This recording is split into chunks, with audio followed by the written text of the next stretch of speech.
Salut l'équipe, bienvenue pour ce nouvel épisode de Dans la cage. Dans ce nouvel épisode, on se retrouve de nouveau dans la ville de Troyes, cette fois-ci pour rencontrer un boxeur et peut-être le futur de la boxe anglaise. Raphaël, je suis ravi de t'accueillir sur la chaîne. Salut Ken, enchanté. Dans cette vidéo, vous en apprendrez plus sur son parcours de vie et puis après on va faire une petite mise de gants et on va voir ce que ça donne. Yes, c'est parti. C'est bon pour toi? Allez, let's go.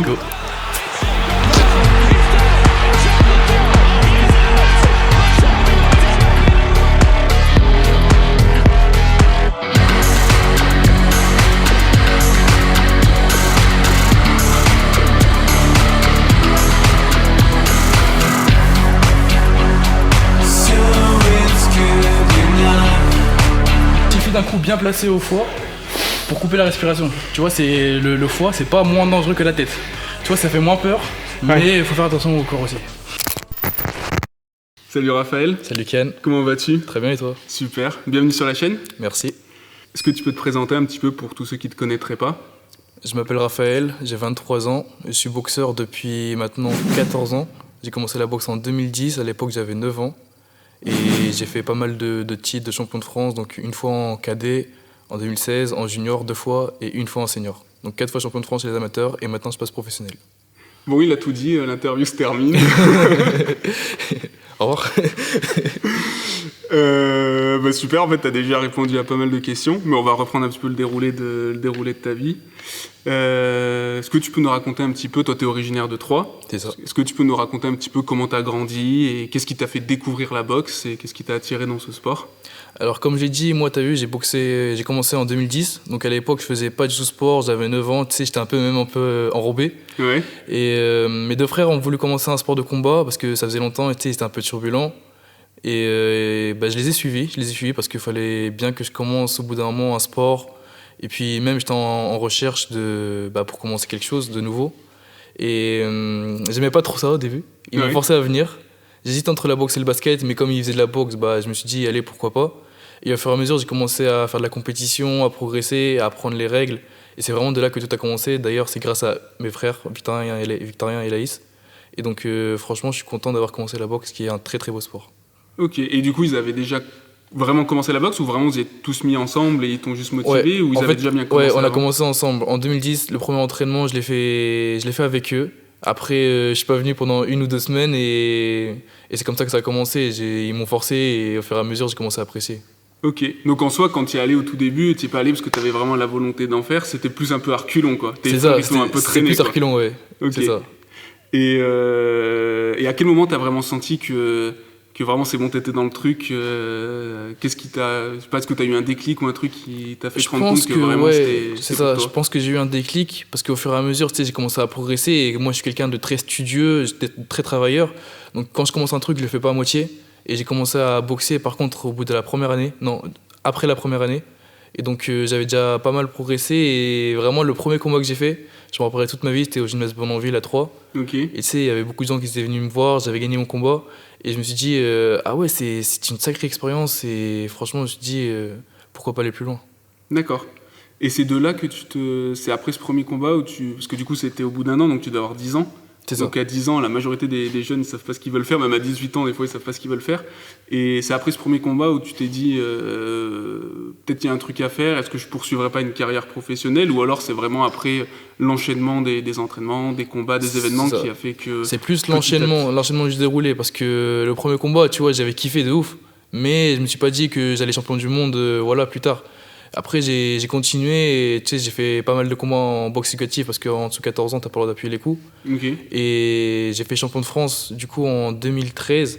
Et après, l'objectif c'était d'aller toujours de plus en plus loin. En fait, tu sais, c'est vraiment au fur et à mesure, tu sais, je progressais de plus en plus. Et donc en 2016, là, c'est vraiment que les choses sérieuses ont commencé parce que je suis rentré en équipe de France. Okay. Et en 2015, j'ai fait vice-champion de France en cadet, donc du coup, on pouvait appuyer les coups. Okay. Et c'est vraiment de là que tout a commencé. Je me suis dit vraiment qu'il fallait faire un truc, quoi, que je pouvais faire un truc et que j'en avais les capacités. Ok. Donc pour revenir sur le début, est-ce que tu peux expliquer un peu boxe éducative? Ouais. C'est-à-dire du coup, vous pouvez pas appuyer les coups, c'est ça? C'est ça. Alors boxe éducative, c'est de la boxe à la touche. Donc ça veut dire qu'on n'a pas le droit d'appuyer les coups. Si on appuie les coups, on peut prendre une pénalité. Donc c'est vraiment pour initier les petits, enfin les enfants qui veulent commencer la boxe, parce qu'on va pas commencer à s'allumer à 10 ans, 11 ans. Et donc c'est à partir de 14 ans vraiment qu'on a le droit d'appuyer les coups, même si on est protégé avec un casque et des gants et toutes les protections nécessaires, quoi. Ok.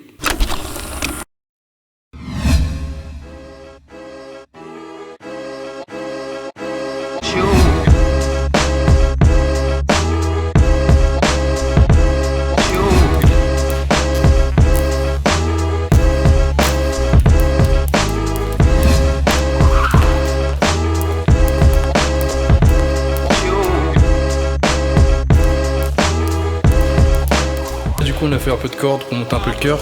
Là on va partir sur shadow, juste avant le sac et l'opposition. C'est parti. Ok. Et pour le shadow, du coup, tu fais des enchaînements prédéfinis ou juste tu boxes un peu comme ça? Du coup shadow boxing c'est tu fais comme tu veux, tu fais libre, comme si tu avais un adversaire en face de toi. Donc tu boxes dans le vide. Voilà. Ok. Shadow boxing. Ça marche. C'est parti.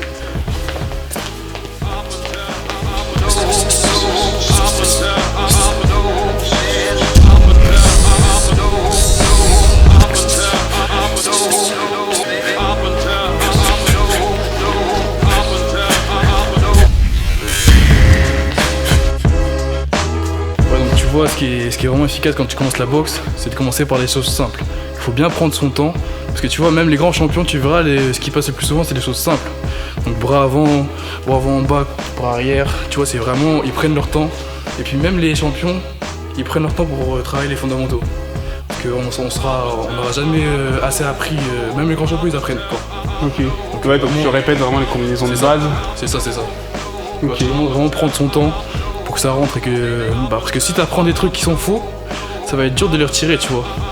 Donc par exemple, si tu donnes un bras avant comme ça, que tu as vraiment l'habitude de le donner n'importe comment, et bah ça va être dur de retirer ça de ta boxe, tu vois. Donc vraiment commencer simplement là, tu vois, genre vraiment les choses simples. Donc comme tu le disais, tes deux autres frères, ils sont aussi boxeurs. Ouais. C'est un peu une affaire de famille du coup. Est-ce qu'il y a aussi un peu, j'en sais rien, peut-être ton père qui vous a un peu tous les trois orientés vers ça, ou c'est vraiment vous trois qui vous êtes un peu émulés dedans Non, parce que j'ai toujours vécu avec ma mère déjà. Okay. Et puis, tu sais, c'est comme toutes les mères de famille, je pense qu'elle était pas. Elles ont un peu peur pour leur enfant au début, donc elle n'était pas vraiment à fond dedans. Okay. Et c'est vraiment au fur et à mesure qu'elle aussi, elle a commencé à découvrir que c'était pas comme dans Rocky, comme dans les films, que c'était un sport avec beaucoup de valeurs et très, très sportif. Et donc voilà, avec mes frères, c'est comme ça qu'on s'est mis dedans et que tout a commencé. Ok. Et tous tes frères, ils sont comme toi, boxeurs professionnels maintenant ou... Ouais, mes deux frères, ils sont professionnels. Bah, j'ai un peu suivi les pas de Vitarien, du coup, mon frère du milieu. Okay. Il est rentré en équipe de France un an avant moi, et chaque fois qu'il rentre au club de Nancy, donc l'année d'après, je l'ai suivi. Et ensuite, il est rentré à l'INSEP en 2018 ou 2019. Et moi, je suis rentré à l'INSEP l'année d'après, donc j'ai un peu suivi ses pas. Et mon autre grand frère, il s'est plus concentré sur ses études. Ouais. Et, il est parti au Canada, il a fait des études d'ingénieur. Et donc, il a mis un peu de côté la boxe. Et donc, maintenant, il est quand même boxeur professionnel, mais il fait plus ça pour le plaisir. Parce qu'il travaille à la défense et il a beaucoup de travail. Donc, j'ai plus suivi les pas de Vitarien que de Leïs. Ok. Donc, ingénieur la journée et boxeur la nuit. C'est ça, il s'entraîne le soir en plus, vers 20h. Ok. Donc, tu nous en as déjà un petit peu parlé, mais est-ce que tu peux redonner un peu ton palmarès palmarès. Alors, mon palmarès amateur, parce que pour l'instant, j'ai pas encore fait de combat professionnel. D'ailleurs, je boxe le 13 juin prochain. On va y venir. Voilà, c'est ça. Et du coup, j'ai environ 80 combats chez les amateurs. J'ai été champion de France en éducatif, mais ça compte pas trop. Champion de France en cadet, champion de France 2 fois en junior et champion de France l'année dernière en senior. Ok. Et pas mal de combats à l'international aussi. J'ai fait beaucoup de sorties internationales. Et voilà, donc beaucoup de combats.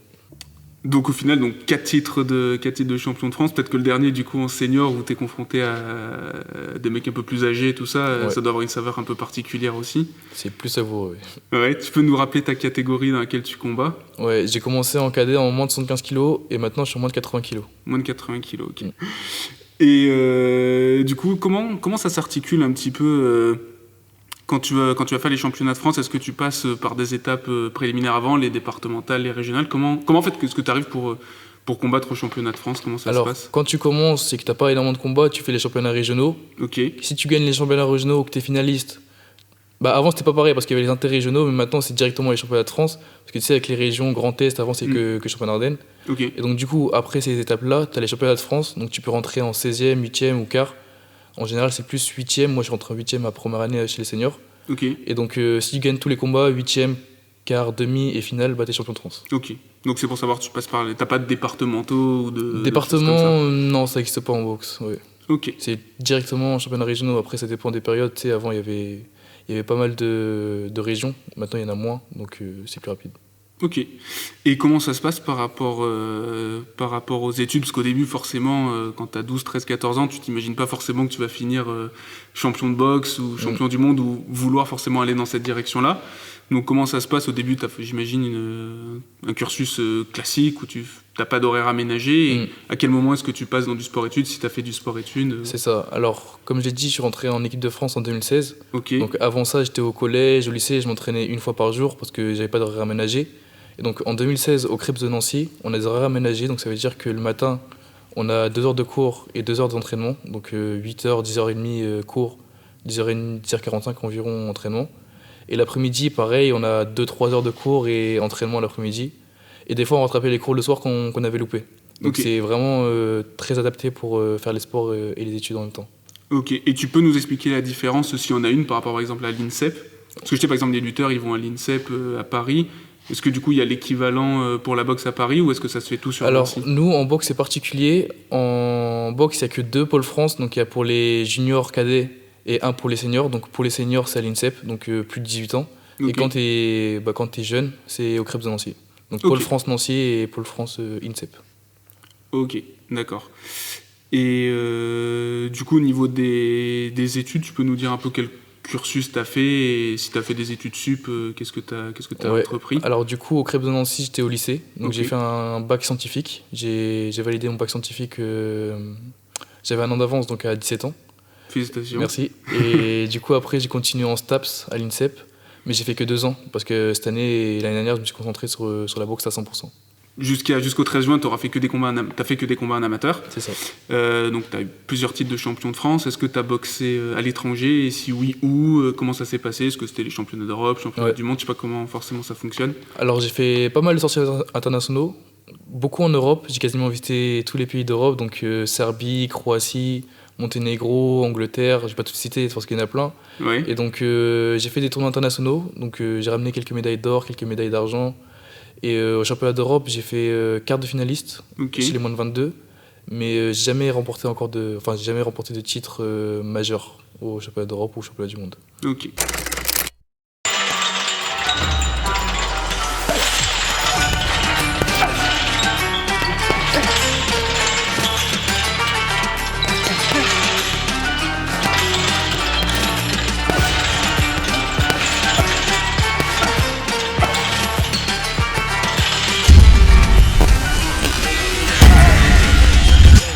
Parce que clairement, on m'a déjà dit, tu vois, que notamment en boxe taille, que sur les points, tu vois, je manquais un peu de puissance.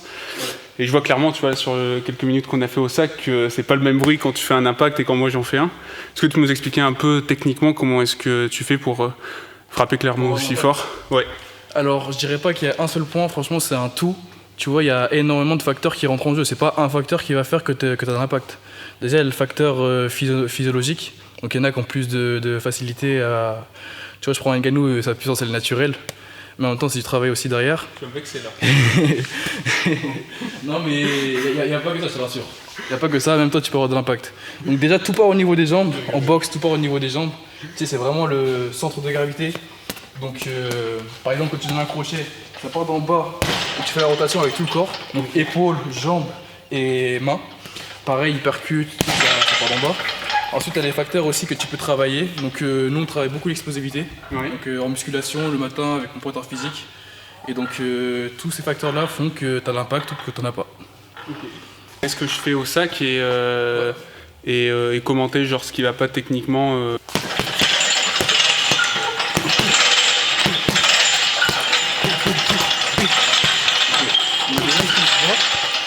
Quand tu frappes, tu vois, il faut être un peu sur la pointe des pieds. Enfin, ça dépend du style de chacun. Moi, je sais que je suis jamais sur la plante. Plus assis. Et tu vois, forcément, tu auras plus d'impact parce que, comme je t'ai dit, tout part d'en bas. Et si tu es assis et que là, vraiment, tu cherches tes coups, Ouais, ça a beaucoup plus d'impact. Ouais, ça part d'en bas, rotation et transfert. Et si je prends ça, ça s'appelle un accident de travail. C'est bien clair. Donc genre plus assis là. Ouais. Quand tu veux donner, assieds-toi.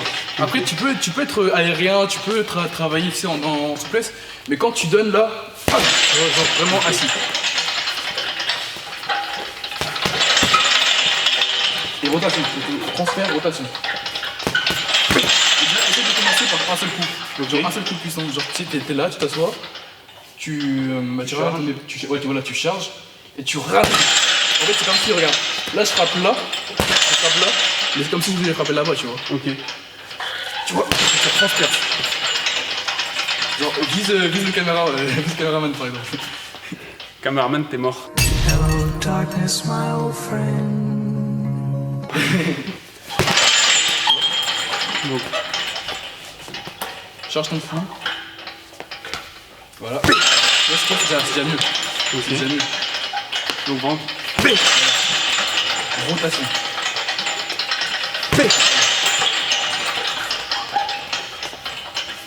Et après, quand tu finis les coups, bah, par exemple, tu peux en donner deux tranquilles. Et le dernier, là, il sera. En fait, tu sélectionnes tes coups. Tu peux pas donner à 100% tous tes coups. Ouais. Tu vois, par exemple, si tu travailles en puissance, bam, bam, bam, c'est très visible. Alors que si, par exemple, tu fais deux feintes, bam, bam, et que le dernier t'appuie, tu vois, ça surprendra ton adversaire. Ok. Donc, par exemple, tu sais. Ouais, tu fais. Disons que si tu veux me donner un coup puissant, il faut en mettre, enfin pas forcément, mais c'est mieux d'en mettre des feintes derrière. Donc, par exemple, si je sélectionne un coup au foie, je feinte en haut, et bam, tu vois.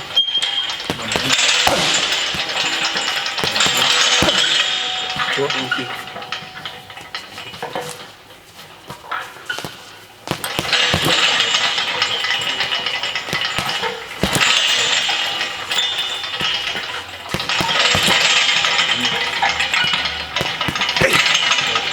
Mais n'hésite pas vraiment à. Voilà, tourner les épaules. Voilà, tu vois, il y a plein d'impact comme ça.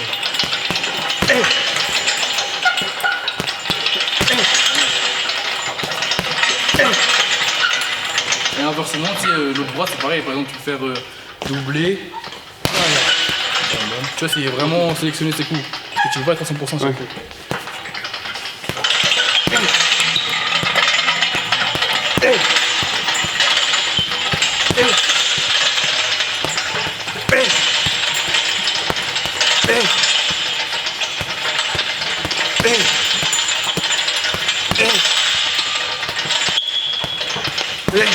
Et après tu vois, c'est tout un travail comme ça, genre c'est pas genre tu te limites à un coup puissant, tu vois, faut varier. En boxe il faut très varier. Tu peux faire des feintes, genre par exemple tu feintes de bras avant. En fait t'as vraiment tout un choix, une palette de techniques que tu peux utiliser. Donc après ça travaille, hein. Ça travaille, forcément c'est pas en un jour que tu arriveras à tout maîtriser. Mais voilà, c'est ça en boxe, il faut beaucoup varier corps, face, feinte, donc feinte, et varier quoi, c'est vraiment très très important. Ok. Voilà. Trop cool. Donc du coup, comme tu l'as dit, pour l'instant, tu as boxé qu'en amateur. Est-ce que tu peux nous expliquer la différence en termes de format de combat et peut-être aussi en fonction pour les protections par rapport à la boxe professionnelle? Alors déjà, j'ai commencé par la transition entre les juniors et les seniors. Donc en junior, on a un casque de boxe. Les débutants, ils boxent en 3 fois 2 minutes. Et quand tu passes senior, tu retires le casque au bout de 5 ou 10 combats. Donc t'as les gants de boxe, t'as les bandages, t'as les protège-dents, mais plus de casque. D'accord. Et ensuite, quand tu passes en pro, ça a toujours un autre format, parce qu'en amateur, c'est 3 rounds de 3 minutes. Et en professionnel, ça peut monter à 4, 6, 8, 10 et jusqu'à 12 rounds. Donc c'est comme si tu comparais genre en marathon ou un 100 mètres. Enfin, j'exagère un peu, mais... Ok. Donc c'est pas le format, tu sais, en amateur, c'est plus du débit, c'est plus... ça va plus vite. Par exemple, tu perds le premier round, t'es obligé de gagner les 2 suivants. Ouais, t'as moins de stratégie. C'est ça, alors qu'en professionnel, tu peux perdre 1, 2 rounds, 3 rounds et gagner tous les autres, et même par KO. Donc c'est vraiment plus posé et c'est plus réfléchi. Ok, donc quand tu fais champion de France en senior, c'est du 3x3. 3 fois 3 minutes. Et tu gagnes à la décision? Décision, ouais, décision unanime. Et du coup, quand on est boxeur en en amateur, bon, au tout début, au final, t'es encore très jeune, donc peut-être que la question, elle s'est pas trop posée, mais comment tu vis de la boxe en amateur? En professionnel, tu prends ta paye après ton combat. En amateur, comment ça fonctionne? Un amateur, c'est très varié. Tu as des aides de la fédération, tu as des primes à la performance quand tu fais des performances, du coup des médailles Ok, à l'international. Mais quand tu es pour l'équipe de France, tu n'es jamais payé. Déjà, tu n'as pas trop d'aide. Et moi, j'ai la chance d'avoir des sponsors qui me suivent. ok, Et c'est comme ça que je vivais, quoi. ok. Et pour toi, c'est quoi les qualités nécessaires pour devenir un bon boxeur ou quelles sont les qualités chez un jeune qui voudrait se mettre à la boxe pour réussir dans ce milieu? Alors, c'est entre guillemets très très simple, le travail. Franchement, le travail, c'est la principale qualité d'un boxeur. Parce qu'un boxeur, il peut être talentueux et s'il bosse pas, bah, il sera battu par des mecs qui sont pas forcément talentueux, mais qui travaillent énormément. Moi, quand j'ai commencé la boxe, j'étais pas forcément le plus talentueux. Mais comme je t'ai dit, tu sais, je suis très, très travailleur et très déterminé. Et je pense que c'est vraiment ça qui a fait la différence au fur et à mesure. Ok, et tu dirais qu'il faut avoir d'emblée un côté très dur au mal, pas avoir d'appréhension ou de choses comme ça, ou c'est un truc qui tu peux arriver en salle de boxe, être un peu sur le reculoir et au fur et à mesure tu t'habitues au truc et puis au final tu Non, rentres dans mais le moule comme tout le monde. c'est normal d'avoir de l'appréhension au début, c'est normal de pas trop savoir comment boxer au début. Enfin, au début, tout le monde a de l'appréhension, je pense. Mais au fur et à mesure, tu découvres que ça reste un sport. Ok, Et avec de la détermination du travail, tout le monde peut y arriver. C'est comme dans la vie de tous les jours. Le travail prime surtout. ok. Et donc du coup toi dans la boxe, comment tu décrirais un peu ton style? Moi, je suis plus un boxeur en contre. J'aime bien le contre-attaquer. Et pour ma catégorie, je suis très rapide et je suis assez varié, très intelligent sur le ring. Donc ça veut dire que je peux très bien boxer en avançant, en reculant et à mi-distance, quoi. J'ai pas un style particulier. Ok, Je m'adapte à mon adversaire. plutôt polyvalent. Plutôt polyvalent, ouais, c'est ça. Ok, Quand t'as l'échauffement et que tu montes sur le ring, tu vois, d'un côté c'est très très long dans la tête, mais en même temps c'est très très court parce que tu sais, t'as pas énormément de temps entre les vestiaires et le ring. Mais c'est quand même un petit moment d'adrénaline où tes sentiments sont partagés entre adrénaline, hâte et un petit peu de pression. Donc c'est un sentiment très particulier, je pense qu'on retrouve nulle part d'autre.